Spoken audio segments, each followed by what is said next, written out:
Hello friend, আশা করছি সকলে অনেক ভালো আছো। নতুন একটি ভিডিওতে তোমাদের সকলকে স্বাগত। আজকে আমি বানিয়ে দেখাবো দোকানের মতো রসগোল্লা। এই রকম রসগোল্লা তোমরাও বাড়িতে খুব সহজেই বানিয়ে নিতে পারবে। এইখানে রসগোল্লা বানানোর জন্য গরুর দুধ নিয়েছি। এইখানে আমি 1 লিটারের একটু কম দুধ নিয়েছি। দুধটাকে আগে থেকে জাল করে নিয়েছিলাম। এখন ছানাটা কেটে নেব, সেই জন্য আরেকটু জাল করে নিয়ে দিয়ে দিচ্ছি লেবুর রস। লেবুর রস আমি এখানে 3 চামচ মতো দিয়ে দিয়েছি। তোমরা চাইলে এইখানে ভিনিগার ব্যবহার করতে পারো। লেবুর রসেও ছানাটা খুব ভালো কেটে যায়। ছানাটা কিন্তু খুব ভালোভাবে কেটে গেছে। আমি গ্যাসের আঁচটাকে একদম বন্ধ করে দিয়েছি। এবারে ছেঁকে নেব।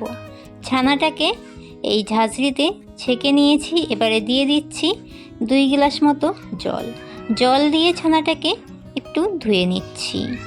আমি একদম অল্প লেবুর রস দিয়েই ছানাটা কেটে নিয়েছি, তবুও জল দিয়ে ভালো করে ধুয়ে নিচ্ছি যাতে লেবুর কোনো রকম গন্ধ না থাকে।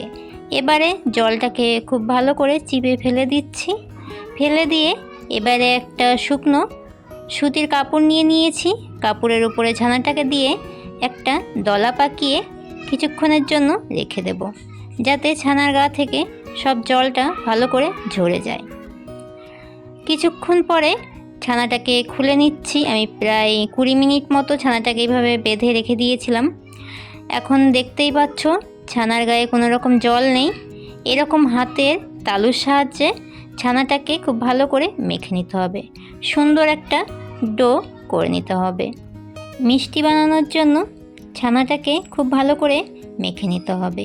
ছানাটা যত ভালো মাখা হবে মিষ্টিটাও ততটাই ভালো হবে।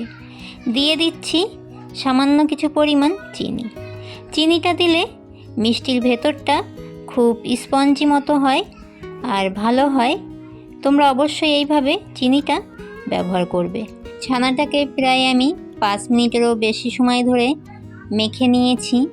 দেখতেই পাচ্ছ কি সুন্দর একটা ডো মতো হয়ে গেছে, একদম সফট হয়ে গেছে। এবারে আরেকটু মেখে নিয়ে মিষ্টির সাইজগুলো করে নেব। তোমরা যেই রকম সাইজ পছন্দ করো সেই রকম একটা সাইজ করে নেবে। আমি এইখানে মিষ্টির সাইজগুলো এবারে করে নিচ্ছি। মিষ্টি বানানোর জন্য ছানাটাকে খুব ভালো করে মেখে নিলে গোল্লাটাও কিন্তু খুব সুন্দরভাবেই হয়ে যাবে। ছানাটা যদি ভালো মাখা না হয় গোল্লাটাও বেশ ভালো হবে না, একটু ফাটা ফাটা মতো হয়ে যাবে আর মিষ্টিটা তো ভালো হবেই না।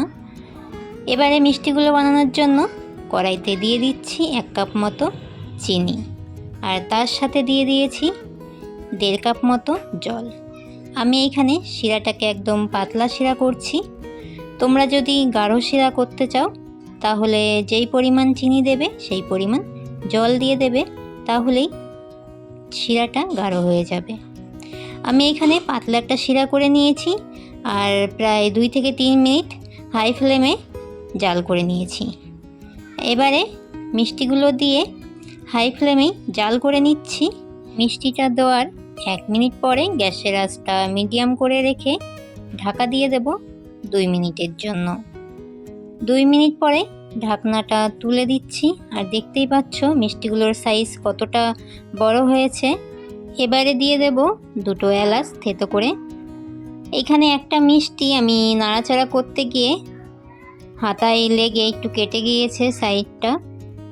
তাছাড়া মিষ্টিগুলো দেখতেই পাচ্ছ কতটা সুন্দর হয়েছে। এবারে গ্যাসটাকে বন্ধ করে দিয়ে আমি মিষ্টিগুলোকে একেবারে ঠান্ডা করে নিয়েছি। দিয়ে দিচ্ছি কিছু কেশর। আমার এই রসগোল্লা বানানোর রেসিপিটি তোমাদের কাছে কেমন লাগলো অবশ্যই একটি লাইক কমেন্ট শেয়ার করে দিয়ে জানিও। আর অবশ্যই এই রেসিপিটি তোমরাও বাড়িতে ট্রাই করবে আর আমাকে তো অবশ্যই জানাবে রেসিপিটি কেমন হলো। তো আজকের মতো এতটাই। আবারও দেখা হবে নতুন একটি রেসিপির সাথে আগামী দিন। সকলকে টাটা।